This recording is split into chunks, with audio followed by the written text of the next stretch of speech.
if you want to go over just kind of the major issues facing the state this session. Well, we are facing some tough challenges. We were handed not only a court ruling from McCleary regarding our education funding, but in the fall, the people voted to decrease our class size, 1351.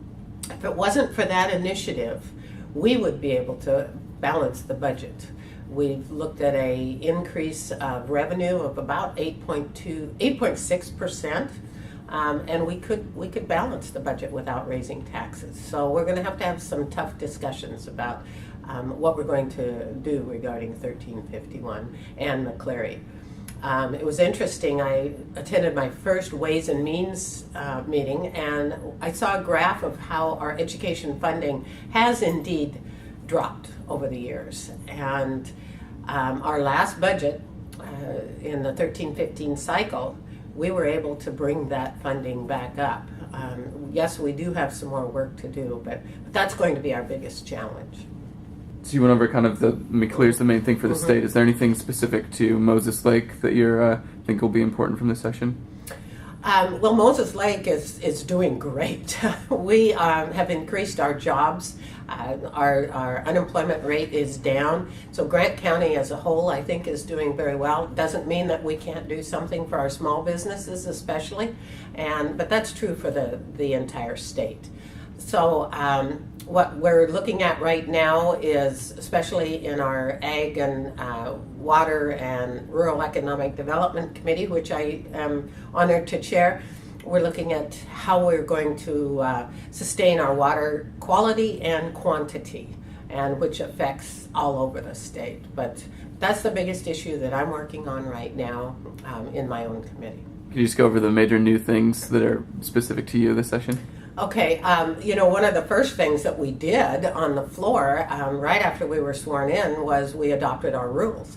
And the rules in the Senate now state that in order to pass new taxes, we have to have 2/3 majority vote. Unable to do that through a Supreme Court decision, but through our Senate rules, we have to have 2/3 majority to pass a new tax. And that's pretty exciting to me. Do you have some specific goals and priorities this session, maybe some legislation that you're planning to propose? Well, I've signed on several bills. A lot of them have to do with some water issues.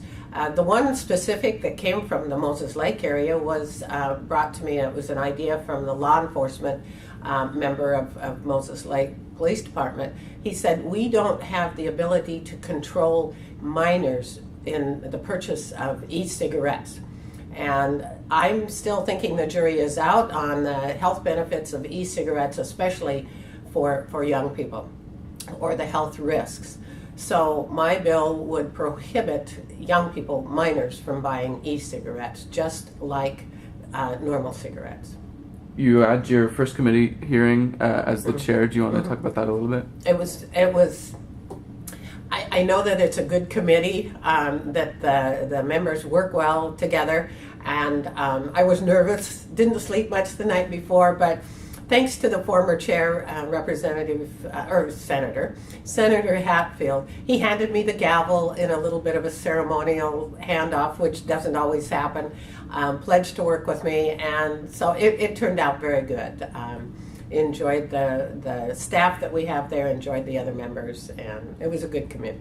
You hit on McCleary for sure. Is there any other major issues facing the state? I mean, transportation's been another one. Transportation is a major issue. I have not seen a proposal from the transportation chair yet, but I'm certainly willing to entertain what he brings forward to our caucus.